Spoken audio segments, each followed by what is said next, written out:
In other words, when God is not answering our requests the way we would like for him to, when they see the peace of God still covering us, when they see our hope still firmly rooted in him despite our circumstances, when they see a joy that is truly unspeakable, like they're looking at you like they cannot believe you can still be joy filled in the midst of such trying times, when they see that, that right there is proof of God's ability, because he might not have done in the external circumstances what you've asked him to, but he has done in you something that is so remarkable that it is only the rock of Christ that could keep you so grounded in the midst of that.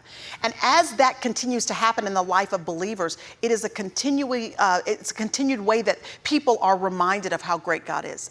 I was thinking about John chapter 2, this miracle where, thank God, somebody was willing to be authentic and come from behind those kitchen walls, so to speak. Mary comes out. It wasn't even Mary's wedding. You know, she wasn't the host of the party. They had obviously invited her to participate. And it says Mary came out and said to Jesus, the wine's gone. We actually need your help, Jesus. We ain't got no more wine. If she was from Texas, that's I don't know. We ain't got no more wine. All right. Right.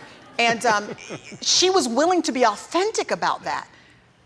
What a lesson to us. Because the hosts of the party would have been humiliated if those people would have found out they were out of wine. That was like totally embarrassing and humiliated in that day and age, to run out of wine at a wedding, a 7-day feast. Can you imagine having your in-laws and cousins and the crazy uncle over for 7 days? There's reasons some customs don't last. That's exactly and right. So we appreciate that. Right. So. And so Mary comes out, she's authentic, and she says, we need your help. And as a result of that, Jesus does an astounding miracle, but that's not what is most astounding about the story. What's most astounding is that when Jesus turns the water into wine, and they say, this is the best wine we have ever had.